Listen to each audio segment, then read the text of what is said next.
អ្នកណាដឹងថាគេជួញគ្រឿងញៀននោះហើយធ្វើឲ្យតសិនយើងខាត់ដើមច្រើនរឿងទាំងនេះបងក៏មិនប្រកែកអីដែរបងបារម្ភខ្លាចឪពុកអូនមិនអាចទទួលរងនឹងការខាត់បងបងក៏គិតគូរការខាត់បងទាំងអស់វិញបើសិនជាលើកនេះបងធ្វើអាក្រក់នោះគឺរឿងតែមួយគត់គឺយកជីវិតជាហុងមកបដូរយកអូននោះដោយសារតែចង់បានអូនប៉ុណ្ណោះបងមិនចង់ឃើញអូនរងទុក្ខវេទនាជាមួយជាហុងទេបងសារភាពថាបងអាត្មានិយមប៉ុន្តែស្នេហាគឺអាត្មានិយមអញ្ចឹង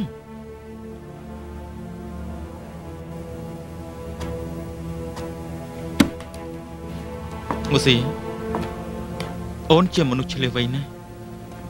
អូនគិតដល់មាត់ចត់ក៏ដឹងដែរតាថាមូលហេតុសំខាន់បំផុតនៃមរណភាពលោកស្រីគឺដោយសារតែចៅគ្មានកំណត់របស់គាត់នោះធ្វើឲ្យខឹងដល់ស្លាប់អូនធ្លាប់នៅក្នុងគ្រួសារគឺគួរតែដឹងច្បាស់ពីរឿងគឺជាហុងនៅក្នុងគ្រួសារគឺហើយ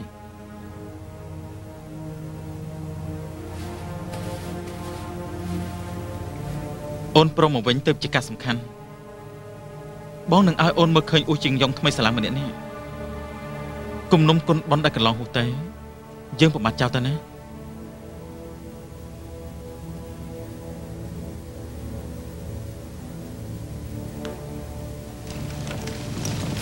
អាយ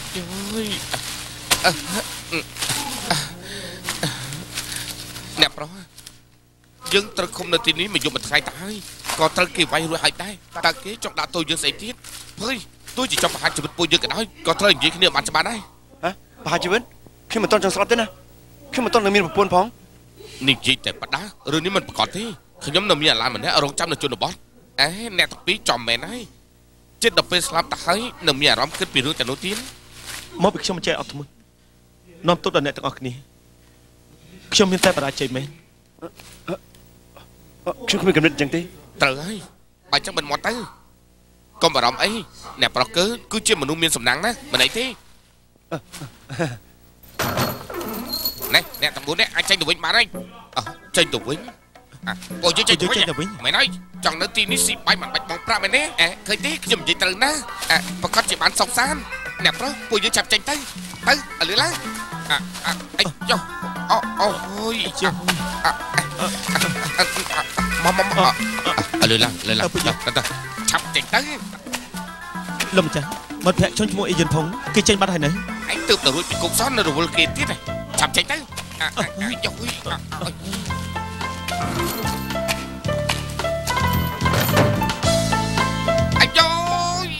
បានហើយទ្រាំតិចទៅគ្រូពេទ្យថាទ្រាំ10ថ្ងៃទៀត10ថ្ងៃណាចាំសិជាងហ្វុងឯងធ្វើឲ្យយើងវេទនាណា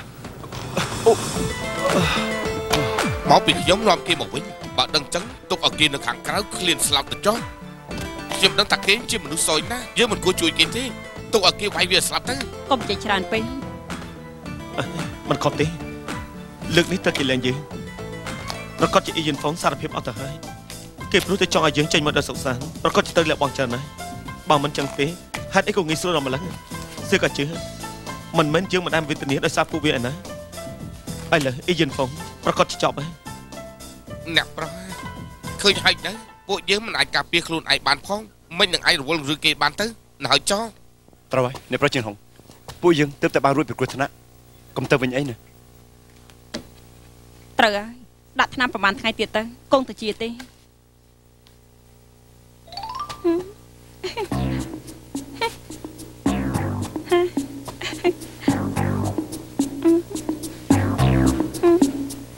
អីស្អីអាចដេកសិនទៅបន្តិចទៀតចាំមកវិញហើយណា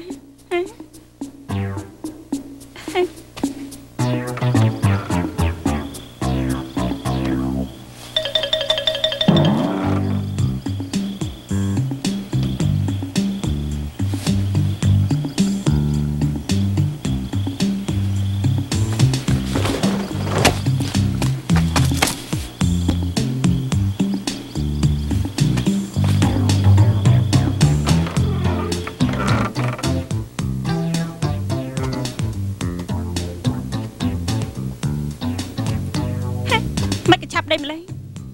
ណៃក្រោកឡើងញ៉ាំអាហារពេលយក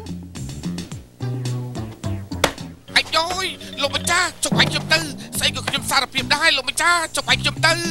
សេកជើខ្ញុំគឺយិនហ្វុងណា អាយ៉ាទេវតាអើយមិនក៏មកនៅទីនេះទៀតតាហើយខ្ញុំយ៉ាងមិនទៅហើយអ៊ីយ៉ាន់ហ្វុងឯងធ្វើពួកខ្ញុំវេទនាណាស់ម្នាក់ត្រូវ30ដំបងណាហើយខ្ញុំពិតចំណឹងថាគេធ្វើអញ្ចឹងណាអស់គ្នាទេសេកជើហើយកុំចូលមកអសោះឯងជាផ្កាយបំបត់ដែលភ្លឺជាងគេឯងកុំមកចាំងត្រូវខ្ញុំអសោះចាំទៅវិញទៅខ្ញុំយកមកហូបពេលយកមកណា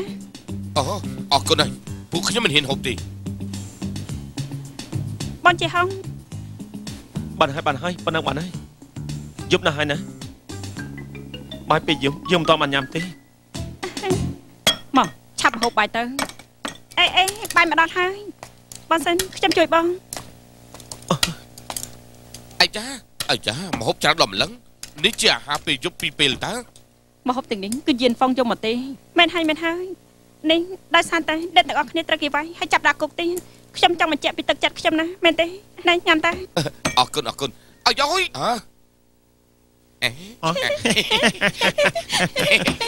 ម៉ាអង្គុយទៅញ៉ាំទៅបងជាហងញ៉ាំទៅអាចជាណាគឺជាអ្នកប្រុសផងជាអ្នកសំទានផងហើយក៏ជាអ្នកតូនដែរមកតាមយើងដើម្បីអី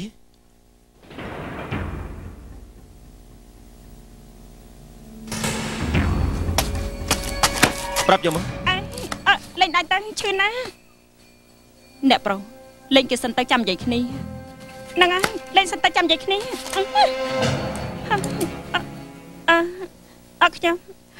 ខ្ញុំមិនមែនជានរណានោះទេខ្ញុំជាក្មេងប្រឡូកតាមផ្លូវគ្មានម្ដងផ្សេងទេគ្រាន់តែចង់រាប់អានអ្នកទាំងអស់គ្នាជាមិត្តភក្តិប៉ុណ្ណោះណាពេលណាអញ្ចឹងមិនក៏ទៅហ៊ានតាមចាប់ឯងហើយលេងឯវិញខ្ញុំអាយ៉ាខ្ញុំនិយាយប្រាប់តាមត្រង់ចុះមួយឆ្នាំមុនខ្ញុំនឹងបងប្អូនខ្ញុំមកក្រុមទៅលុយអីវ៉ាន់គេពេលនោះស្រាប់តែមានគេតរាយការ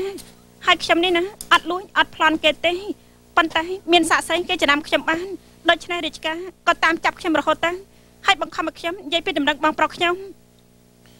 ហេតុអីក៏ពួកខ្ញុំត្រូវគេបាយឯងបាយជាបានសុខសាន្តនេះគឺដោយសារតែខ្ញុំសារភាពទេខ្ញុំលើថាអ្នកទាំងអស់គ្នាត្រូវគេបាយខ្ញុំខ្លាចអ្នកទាំងអស់គ្នានៅខាងក្នុងត្រំបានខ្ញុំក៏សារភាពដែរគឺដើម្បីអ្នកទាំងអស់គ្នានឹងណាអូឯងចិត្តល្អមែនណាប្រកាសជាចឹងហើយបើចឹងយេស៊ូឯងទៀតឯងមកប្រាក់នេះពីណាមកហេនេះគឺចំណុចដែលខ្ញុំប្រកាយជាងគេខ្ញុំមិនត្រឹមតែតែញអាហារពេលយប់ឲ្យទៀតទេខ្ញុំដល់សល់ប្រាក់ទៀតផង